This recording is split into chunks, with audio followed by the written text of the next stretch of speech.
Umani ng iba't ibang reaksyon ang di manoy pagbibigay ng go signal ni Pangulong Duterte sa Indonesia para bitayin si Mary Jane Veloso. Pero muling iginiit ng Pangulo na hindi nila napag-usapan ni Indonesian President Joko Widodo ang kaso ni Mary Jane. Pinuri lang di mano niya ang death penalty na meron ng Indonesia para sa mga death convict. Live mula sa Villamor Air Base sa Pasay City, may report si Joseph Morong. Joseph? Jessica, kay Pangulong Duterte na mismo nanggaling hindi niya nabanggit itong si Mary Jane Veloso nung pinag-uusapan nila ni Indonesian President Joko Widodo yung parusang death penalty para sa mga drug convicts nung nandun siya para sa isang araw na state visit, working visit.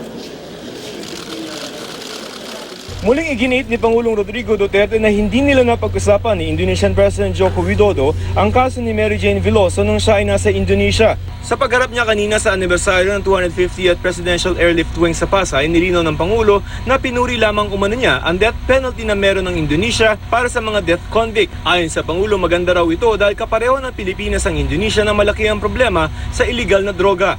Pag sabi namin na we will implement the laws, I told them, hindi ko na hinintay. I said, Mr. President, so as not for him to apologize or anything, said, Mr. President, I have my laws with you. I said, go ahead and implement the law. We never mentioned about the laws. Ayon kay Foreign Affairs Secretary Perfecto Yasay Jr., maliraw na sabihing may go signal ang Pangulo gaya na naiulat sa Indonesian media. Sudah saya sampaikan ini Mary Jane dan saya bercerita bahwa Mary Jane itu membawa 2,6 kilo heroin. Dan saya cerita mengenai penundaan eksekusi yang kemarin. Presiden Duterte saat itu menyampaikan silahkan kalau memang mau dieksekusi. Yung sinabi ni Presidente, kay President Widodo ay, we are not interfering, no? Hindi siya nakikialam sa proseso ng Indonesia. At nirirespeto niya yung proseso ng Indonesia, and he will also accept whatever final decision that Indonesia will have on the case of Veloso. Yan ang sinabi niya.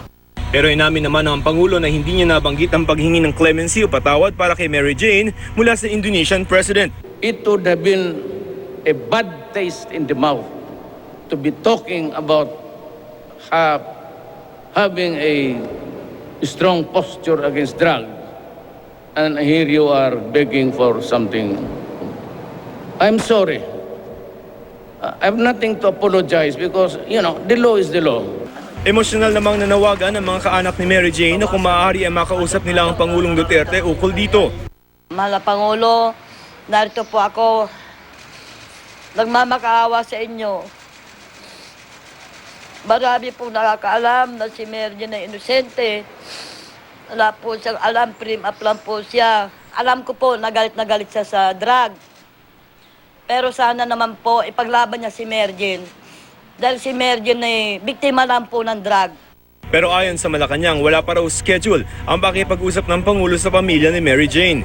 Umani naman ang iba't ibang reaksyon ng issue si Senadora Leila de Lima, dismayado umano sa hindi paghingi ng Pangulo ng clemency sa kaso ni Mary Jane. Ayon sa Senadora, para na rin daw binaliwala ng Pangulo ang nagawa ng dating administrasyon para isalba noon ang buhay ni Mary Jane. Huwag naman sanang sayangin yung mga naging efforts na gusto lang naman natin talaga tulungan ng isang kapwa Pilipina na mabigyan siya ng pagkakataon to prove na she was also a victim.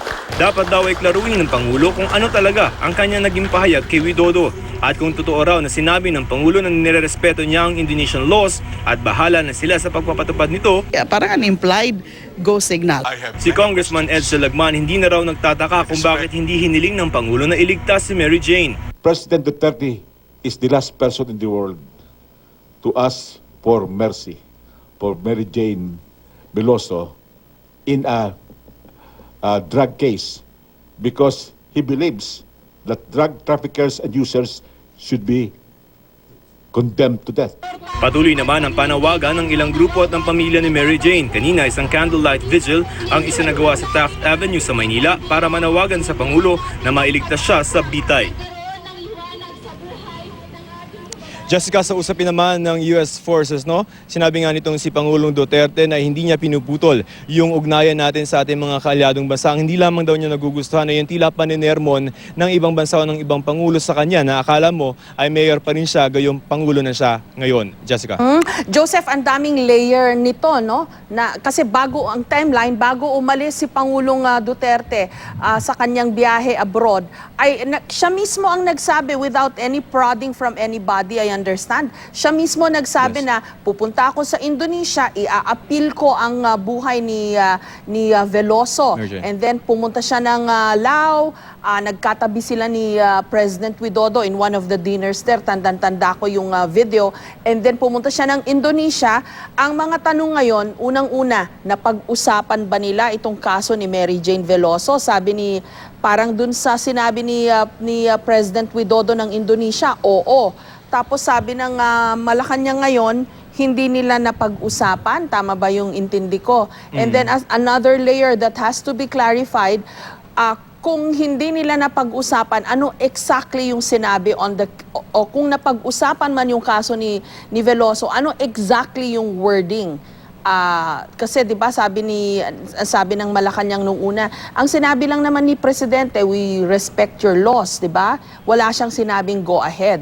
Pero dun sa interview ni President Widodo ay parang may ganung himig na may go signal ni Pangulong Duterte. Ano ba talaga ang bottom line dito? Well, we just have to rely on what the President said kanina. No? Ang sinabi ni Pangulo ay nung pinag-uusapan nila yung death penalty as a concept, as a punishment for death convicts, ay hindi niya nabanggit noon si Mary Jane Veloso. Ang sinabi niya noon, na yun is, I have my laws, you have your laws, at mabuti yan na meron kang death penalty for drug cases. Kasi that will at least, parang sinabi niya, parang mapababa yung mga kaso. At that point, ang sinasabi ni Pangulo ay walang pinag-usapang Mary Jane Veloso. Now, the statements of Secretary Yasay and even itong si Secretary Abella, ang sinasabi is that the way the President told them na kung ano yung sinabi niya is that ang sinabi lang naman daw ng Pangulo kay Indonesian President Joko Widodo is that we will respect yung laws and the process of Indonesia. At this point, we just have to rely on what the President said as far as Mary Jane Veloso's case is concerned. Although, nung nandun tayo sa Indonesia with Ambassador Isleta, yun nga yung isa sa mga topics na ang sabi sa atin ay i-discuss. But apparently, according to the President, Mary Jane at that point was not discussed. Jessica? Kasi parang may ibang version si President Duterte and people speaking for him. At iba rin yung version ni President Widodo. Tama ba na ganun ang pag-appreciate na magkaiba sila ng sinabi o baka nagkatalo lang sa interpretation, etc.? Tanggalin na natin yung mga ibang mga cabinet secretary na nagsasalita for the President because the President has spoken. As far as he's concerned, hindi niya nabanggit si Mary Jane Veloso. Now, i-contrast natin yan doon sa sinabi nitong si Jokowi, si President Jokowi, na as far as his understanding is concerned, well, that's an Indonesian press talking. Pero ang sinasabi ni President Jokowi is that according to him, ang sinabi raw ni Pangulong Duterte is that, you can go ahead with the execution if need be. Ngayon, inisip namin dito kanina, no? Is it possible also that President Jokowi extrapolated? Pag pinangkambing natin yung statement, si President is talking about, I'm in favor of your death penalty and if you have to go ahead with that penalty, then go ahead. Pero, baka naman ang naisip nito si President Jokowi is that because there was such a statement from the President Duterte in extrapolato to mean na it is a go signal for Mary Jane Veloso to be executed. We don't know at this point kung ganun yung nangyari ng extrapolation because we were hoping kanina na magkaroon ng ambush interview dito kay Pangulong Duterte and to clarify na parang baka hindi rin niya alam na nagkaroon ng ganong interpretation itong si President Jokowi dun sa kanyang statement. And of course, this will have implication as far as the date of execution or kung anong mangyayari dito kay Mary Jane Veloso. But the assurances of the palace at this point ay ang sinasabi naman ng Secretary Abella is that there's no new schedule, at least for the execution because nga, kailangan pa itong si Mary Jane to testify against the illegal recruiters dun sa kaso dito sa Pilipinas. Kasi as far as Indonesian court goes, wala na, tapos na. Kumaga selyado na yung kapalaran niya doon. Ang ginagawa na lang natin dito is baka ma-establish natin na si Mary Jane is a victim more than a perpetrator, Jessica. Okay, maraming salamat sa iyo. Joseph Morong.